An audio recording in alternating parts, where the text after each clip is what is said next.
We have so many stories in our lives, but our stories are not always heard. On the Hear My True Story podcast, we tell our own true stories. Before the white car backed, our head teacher had scattered.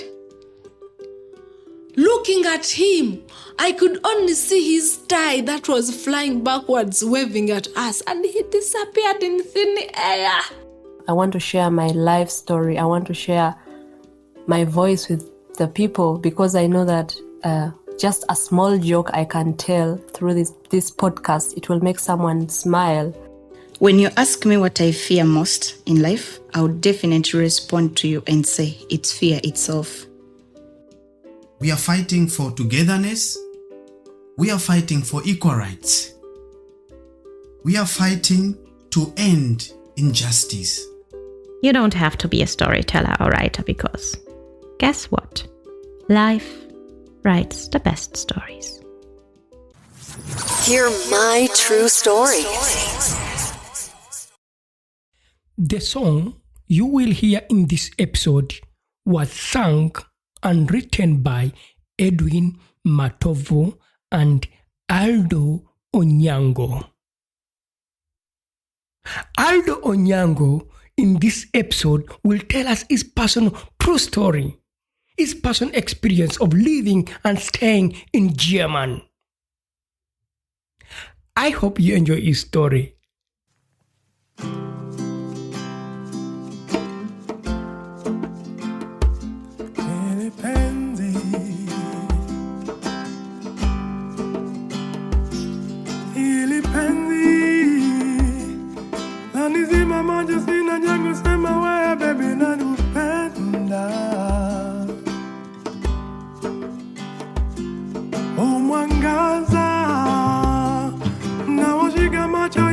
Nasikia baby umenishinda, nipe mkono wako, nataka tutembee pamoja tuende sokoni, ninunue zawadi inayokufaa kwa juu ya urembo wako mpenzi.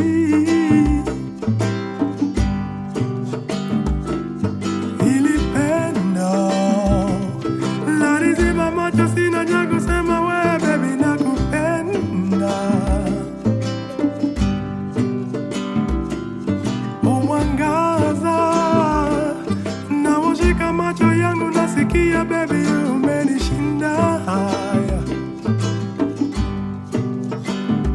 Nipe mkono wako baby, nataka tutembee pamoja tuende sokoni,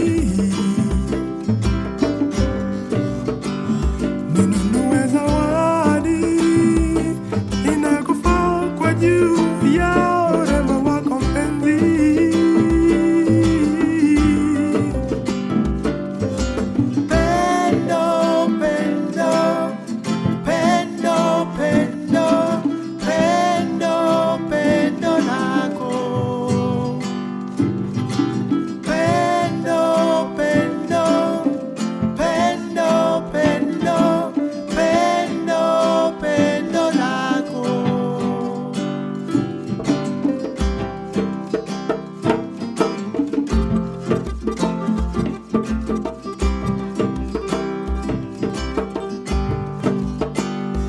Omutima go memuli eddagala lyange erimponya obulwadde buli obwagaana.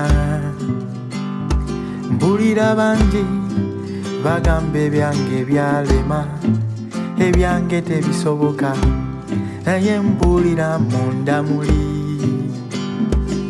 Bambi ogwange togumenya, tonkola ebyabali, ndi muto mu nsonga zino.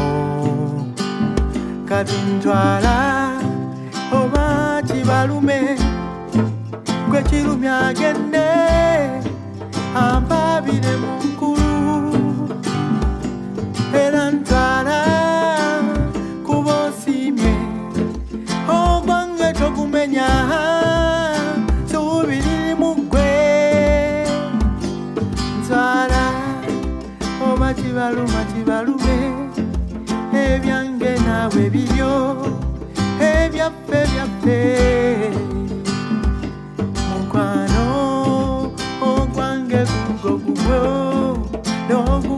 wange gugo omutima gwasima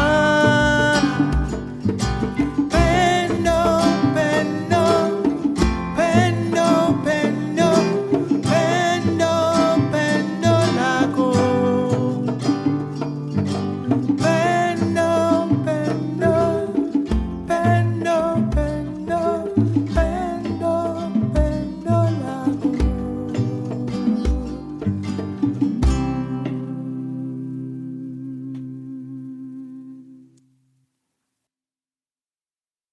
The day I knew I was coming to Germany, for the time I couldn't estimate, I felt a shaky wave go through my whole body.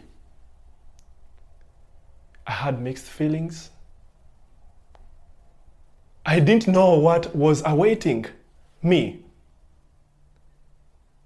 Busy people, having to fix appointments to even meet as a mere friend, just to keep life moving. The fear of being segregated against because of my look. The fear of, being one of those people that people underlook and don't really think they can do anything in life. There was just a lot going on in my head. There was a conflict that I couldn't really explain. I didn't even know how to start solving it. But I knew, after all, I'd made my decision to move on. For I knew I was coming for something good.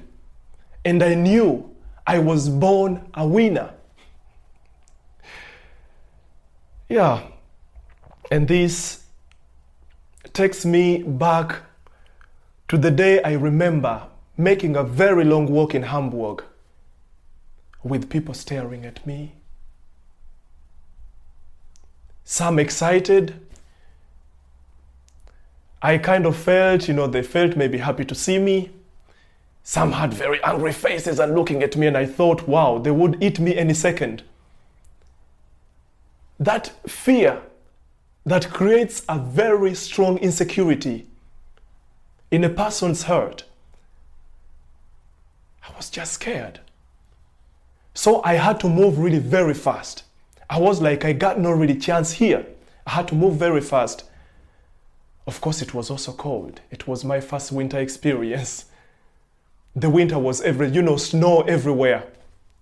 Everyone running around with a very big jacket. But of course, being my first experience, I was just shaking like chicken. I couldn't hold it anymore, so I had to run to the bus. And to me, of course, a bus was also a place I saw myself getting the protection away from those wild faces that were looking at me. And right at the moment when I got onto the bus, I remember looking everywhere. And the only thing my eyes was looking for was at least somebody that looked just like me. I was looking for any black person around. It was a bit difficult. I didn't know where to look. But surprisingly, when I looked in front, I realized the driver.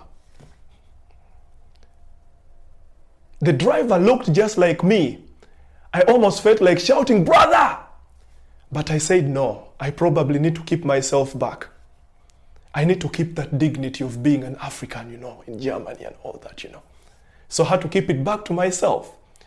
But of course, there was that kind of great feeling that was running through my veins. I knew, and I was very sure that I was proud of this guy. One may start wondering why I would be proud of a bus driver. He looked like me. He had that big trust from the passengers he was driving. Those were hundreds of people. It was just too much in the bus, many people. And you could see, the comfort that people felt, traveling with the bus. That responsibility this guy was carrying of making sure that everyone reaches safely at their destinations was what I admired about him. He was the first black driver I was seeing in my life in Germany. And I was then talking to myself, because at this moment, the fear of being a minority in a group of everyone who looked totally different to me faded away.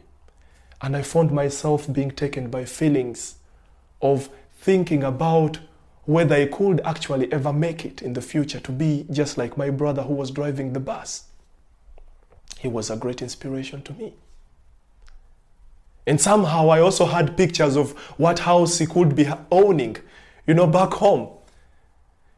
Imagining a guy sitting on the steering, such a very big vehicle. I knew driving something big also meant you had to also run some big business. So I thought he had a mansion in Germany, whatever the case. I for sure knew he had a safe future, And this was the moment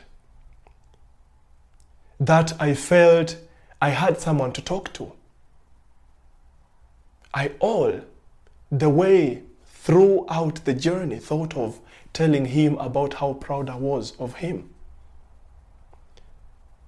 And luckily at one moment, after many stops that we'd made, everyone was off the bus. And we were the only two people that were left on the bus. Only the driver and me. How sweet. For the first time, I felt I was a very important person, as we call them, the VIP people. That's how I felt like the first time I was driving on the bus as a single passenger. So we went on. And I, for the first time in my life, actually, even, forgot everything around me because I was living my dream. I closed my eyes and slept a bit. Less did I know that it was actually taking me so fast. And at one point, I had a very heavy voice coming from whichever direction I couldn't tell. And at once I woke up like I was really already dreaming, as I said before. It was like a dream, very big voice. And only to look, I remembered, wow, the only person that was around me was the bus driver. So he asked me, Bruder, wohin gehst du denn? And I told him my station that I was going to. Yeah. Then he told me, yeah, okay. So he picked up a talk with me and he was like, do you live around that area? I told him the exact area where I lived and he was like, aber ja, du konntest doch noch weiterfahren. Also wir können noch eine weitere Stelle, ne? Bis zur nächsten Haltestelle noch fahren. Das wäre näher für dich. And I was like, I didn't really understand him, but of course knowing he was even opening up a conversation with me gave me the trust that he was someone I could count on. So I relaxed and asked him, Brother, where are you from? He told me, Bruder, du weißt schon.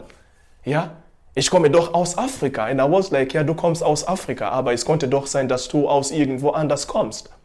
And he was like, ja, ich komme aus Togo. Und woher kommst du? And he was the first person that I had actually, right from the beginning, told where I came from. I told him, ich komme aus Uganda. And he was like, ich kenne doch Leute aus Uganda. And he was reciting one of the songs that, he was singing a song of one of the celebrities we have in Uganda called Edrine. I know for many people it may not really be so clear. But he sang a song and I was like, yeah, that's my guy. He's from my country. This was a moment that I felt like I was almost home. This is when it felt for me like, yeah, I could call Germany home for the first time. And so when this guy dropped me at the station, of course, he asked me, how are you called? And I told him, I'm called Onyango. Ja, du hast einen schönen Namen. And that was for me, of course, a very good compliment. For many people around me that didn't look like me, couldn't even mention my name. You had some people calling me all kinds of names. Of course, you told them you're called Onyango, and many ended up calling you Onyango. I don't know, others were calling you this and that. So this was the first time I actually had also someone really call my name in the rightful way.